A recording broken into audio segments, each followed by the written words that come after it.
By the time you've put your offer on the table, your buyer should already be ready to buy it. Too often, we put the offer on the table and then we sell it like crazy. It's the wrong way around.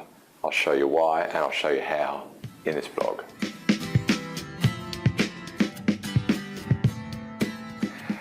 So if you've been watching this blog for a while, you know that I'm going to give a strategic component and a tactical component right now. We're in the buyer's journey and we're talking about the need definition stage. That's what we're going to focus on today. We've been building up to this point until now. So if we're in the need definition stage, we're getting pretty close to the middle of the funnel, if you like. Now there is a really important strategic component to this, and I'm going to share that first. If you stick to the end, I'll show you the tactics that you can use to help the buyer shape the concept of what they need. I want to go to the strategy side first though. You built your solution to meet a need. And if a buyer has that need, happy days. Because if they have that need, they'll find your solution really compelling because you built it to meet that exact need. But if a buyer has a different need, they're going to find a different solution, somebody else's solution, really attractive. Can you sell against that different need? Well, you can, but your odds of winning are really, really low, so why bother? And you make a fool of yourself anyway. Now, that need comes about because of a certain problem. Well, if the buyer's got a different problem, can you convince them that they've got the need that you want them to have? Again, you kind of can, but it's going to be really hard work and pretty low yield, and again, you're going to make a fool of yourself. So you really want the buyer to be troubled about the right problem. We could even go one step further than that and say there's a group of buyers more likely to have the problem that you can solve better than your competitors, and a group of buyers who are likely to have the other problem.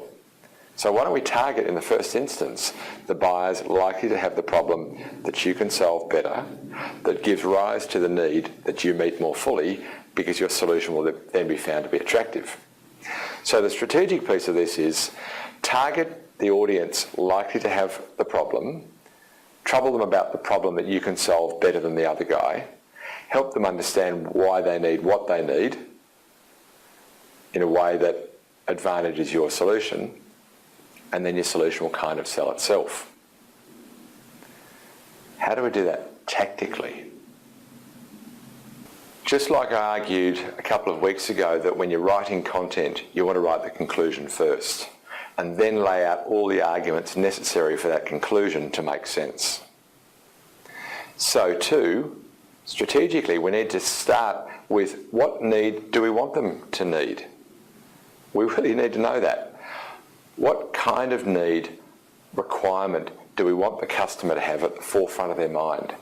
And that needs to be clear before we even begin. In a moment or two, I'll show you how to define or identify the need creation tactics in the funnel plan. But before we do that, I'm going to do two things. I'll show you how to shape the need tactically, and I'll invite you to receive more blogs like this. But let's go to the need shaping right now. How do you do that tactically?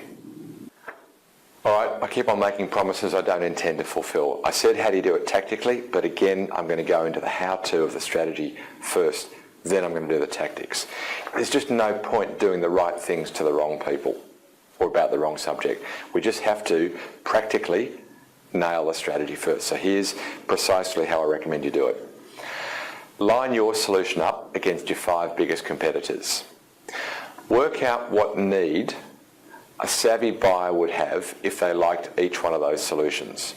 So look at your solution. What would a savvy buyer say? I need this, and therefore your solution just nails it for me.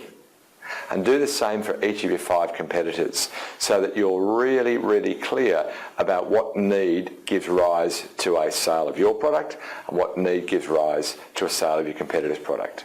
By the way, when you've got that, document it because that's gold for your sales guys. Now, once you've got each of those needs, work out the same thing for the gap. What gap or problem or challenge or impediment would give rise to the need that aligns to your product? Do the same thing for your other 5 competitors. So now you're really clear, not that we want the buyers to have pain points. They've always got pain points. Which pain do you want them to be troubled about? Which gap, which impediment? Now you're really clear that if they're worried about this problem, they're going to find my competitor's solution attractive. But if they're worried about that problem, they'll find mine really attractive. We need to know that for each of our competitors. Crystal clear? Now we need the tactics.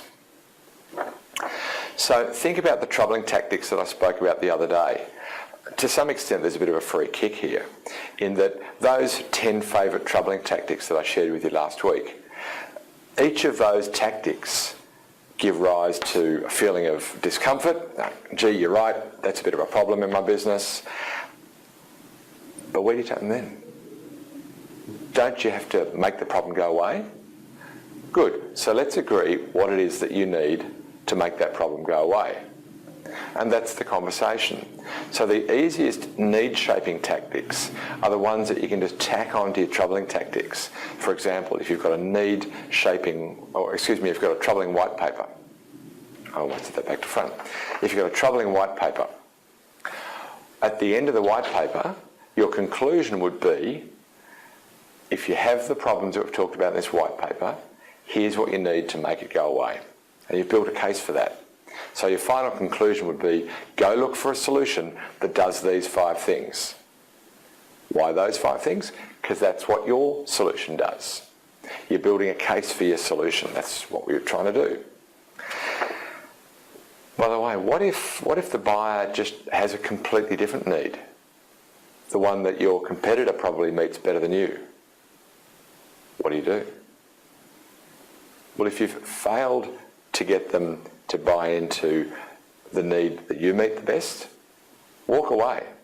They're not going to buy from you anyway, so why make yourself look a fool and waste all that energy? Walk away. But don't do so before you've tried really hard to convince them that their concept of what they need isn't actually going to fully solve the problem. If you still failed, walk away.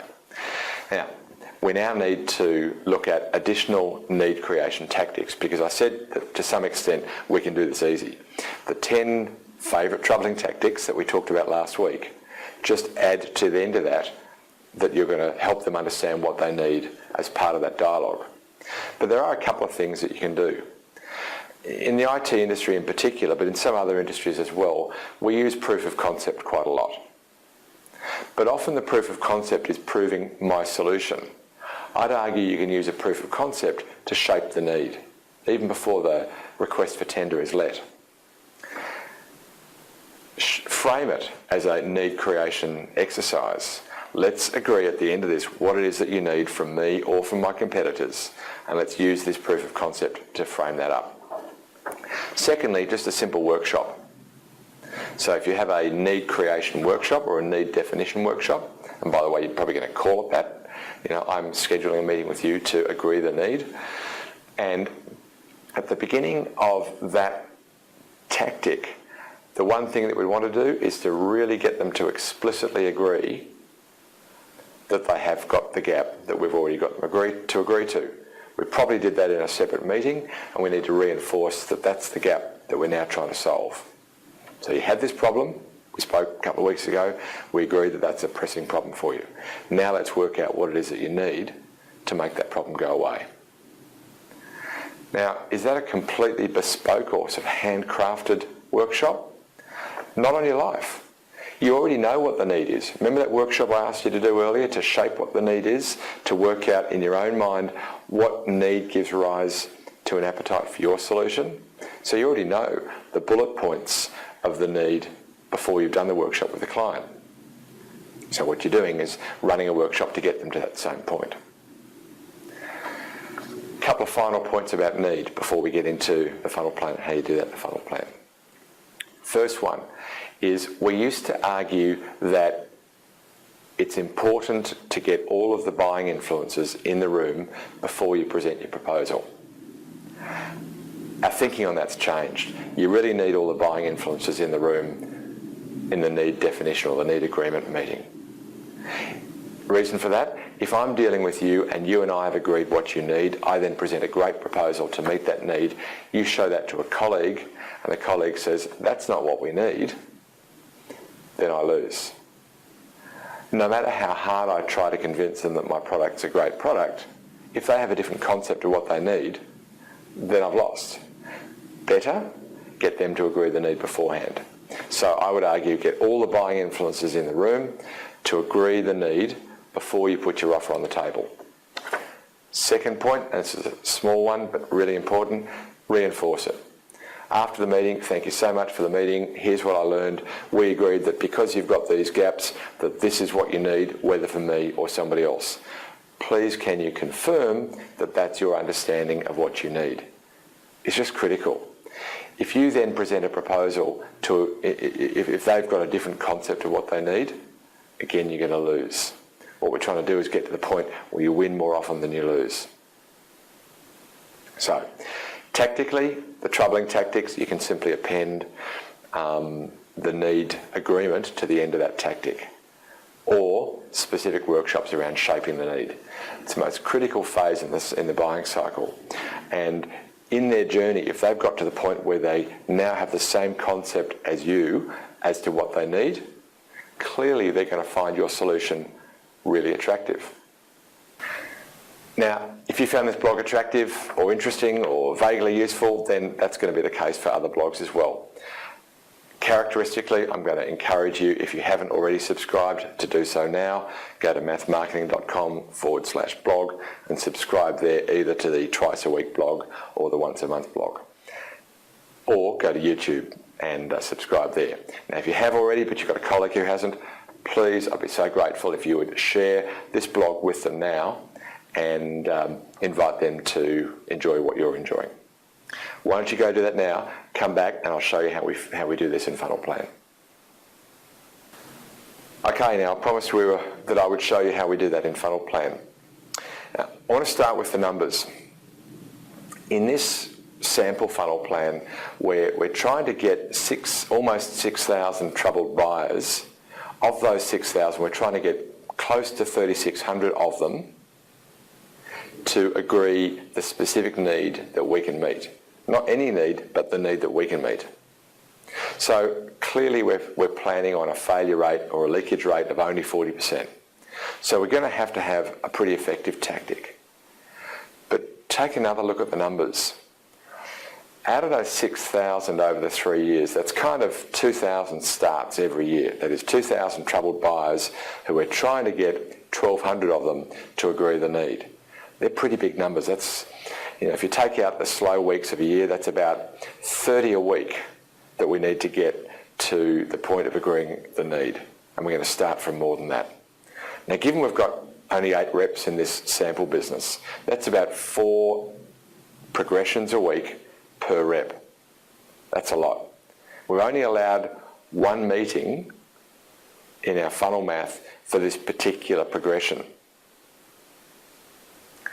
And so 1 meeting, really low failure rate, lots to get through, and mindful that some of these 1 meetings on average will actually take 2 meetings because we've got to go back and negotiate it a bit. So some of these progressions clearly need to happen in less than 1 meeting. How do you do that? You do it in the gap meeting. So it's clear that the tactics that we need to use for this particular business, right now we've got 2 tactics in there and they all come from this personal gap acknowledged meeting. It's clear that we're going to need the meeting tool to play a stronger role in the need agreement. So we're going to shape our meeting tool now to not just agree the gap, but also agree the need. So first thing I want to do is add in that the meeting tool will be designed to agree the gap. And let's add that tactic in now. And let's make it that the flow or the connections from that personal meeting either go to need agreed using meeting tool, or they go to the audit or the proof of concept that we've got in there already. So we've now really got 3 paths from that personal gap acknowledgement meeting. Clearly, once they've agreed the need, we're going to have to put our offer on the table eventually to meet that need.